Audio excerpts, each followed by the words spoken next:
My unit is called Language Around Us, Becoming Independent Writers. It's a 4-week unit. For the unit overview, it's a 5th grade unit for students to learn about language and conventions used in writing in order for them to become independent writers.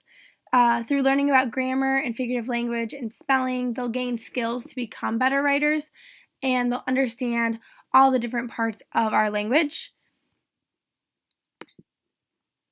The target audience is 5th grade ELA students in an online environment. The district is demographically 96% white for the students that would be doing it. There are about 73 students in the classes, with 37 students being boys and 36 girls, and 31% of students come from low-income families. Students do have access to technology, and it's 1-to-1. The students begin using technology in kindergarten, so there's not too many concerns about how to access things online and different terminology for online environments.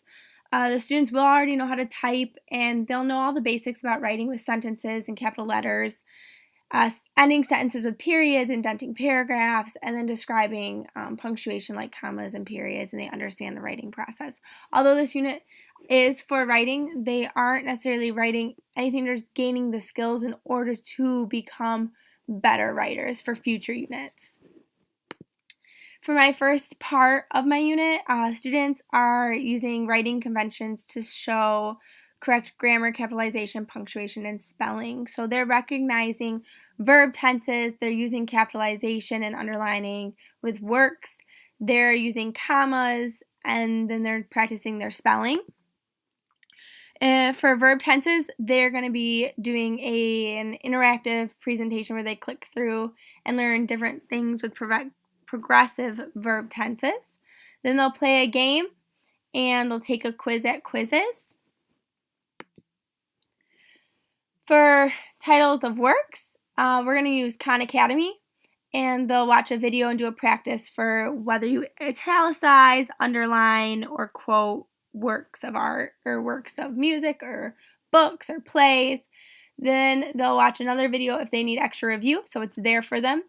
And they'll complete a lesson online where they print it and they'll submit a paragraph in Google Docs.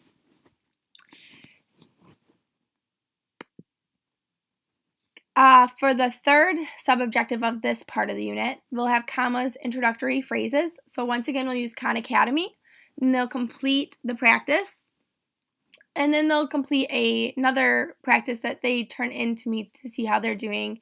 And they'll either scan it and they'll print it and scan the answers, or they will submit it through a Google Doc. This is about the same thing as the other one, except for instead of introductory phrases, this sub-objective is direct address. So they'll read a little bit about what direct address is.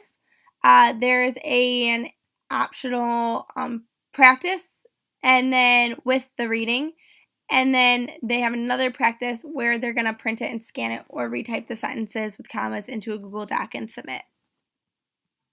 The last part of this part of the unit is spelling. They'll be spread over 4 weeks, so I'll show you a timeline in a little bit, but there's Spelling City, there's which is what we're going to be using, and then we're going to do synonyms and antonyms, which actually goes with other standards they're going to be learning, roots, and homographs. And then these are the resources that were used in those other slides and for their work. For the part 2 of objectives, students are understanding that there are different types of figurative language. There's word relationships and word meanings. So the first objective or sub-objective is students will determine the difference between metaphors and similes. The second one is we're looking at metaphors and similes, and now we're going to determine the meaning of them.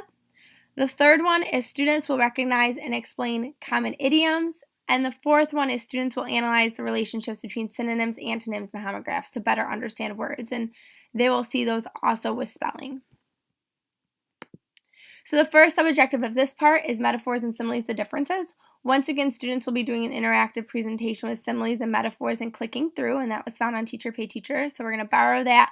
They're going to watch a video, and they're going to do some free IXL practice, free Quizlet practice, and then they're going to copy sentences into a Google Doc and turn in using an already made sheet from somewhere else.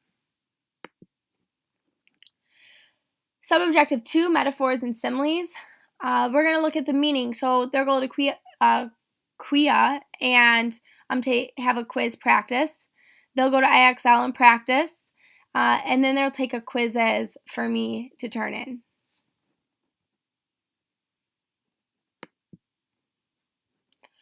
For the sub-objective 3, idioms, we're going to read about idioms. They're going to do a Quizlet, and then they're going to take an assessment at Quizlet. For synonyms, antonyms, and homographs, they'll watch YouTube videos. They'll read an article, and then they'll do some practices without the attached answers and turn those in. They can either print those or type answers into a Google Doc and turn them in if they don't have access to a printer. And then these are all the resources that we are using for that part of the unit. The last part, unit objectives, is objective 3. Students will determine or clarify the meaning of unknown and multiple meaning words and phrases using different strategies. Students will use context clues to determine meaning of words. They'll use Greek and Latin roots, and students will utilize dictionaries and thesauruses to determine the precise meaning of words and phrases. So objective 1, which is context clues, they're going to watch a video and they're going to practice using a sheet. And then as their assessment for this, they're going to read a chapter book for 20 minutes of their choice and then find 5 sentences with unknown words that they can use context clues to figure out. And they'll type the sentences to a Google Doc, underline the unknown word, and then underneath that, they'll write what the word means. So they can really apply it to their own reading. The second objective is Greek and Latin roots, or sub-objective, I should say. They're going to be doing Google Slides and a Google Slides activity, an assessment on quizzes. And then the third one is dictionary practice or thesaurus. So they're going to read Super Teacher worksheets and do a practice with a game. After they're done practicing, they're going to do another practice or a practice they're going to turn in so I can see how they do in a Word document on thesaurus practice, and then a dictionary practice that they'll turn in.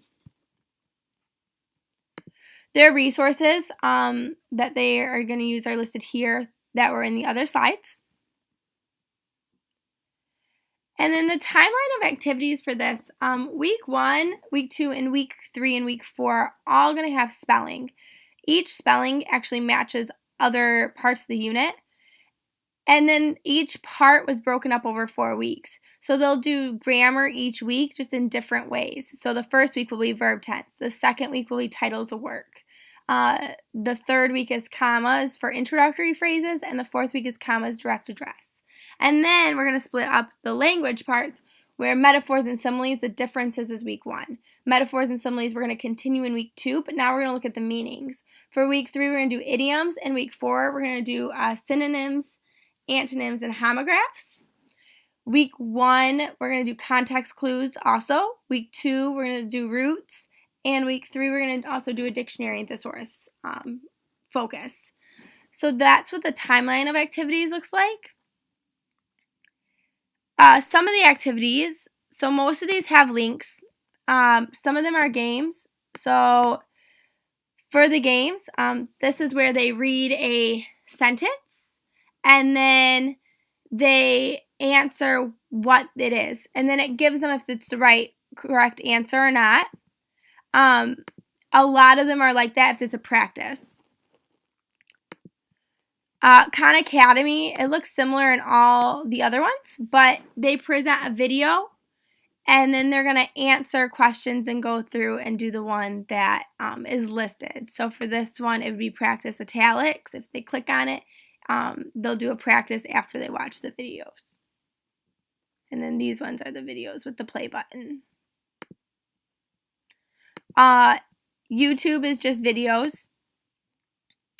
And then some of them, the worksheets that say scan and print or put into a Google Doc will look mostly like this, where they have a punctuate it, where they can either print it, put commas in, and then scan it, or they can just type these sentences in a doc and put the commas in, and then they can write their own sentences. Some is just reading, so a lot of those things that they would read online, I put in as pictures so you can see what they're going to be doing. But that's really the gist of the entire unit, and that's what we're looking at doing. Thank you.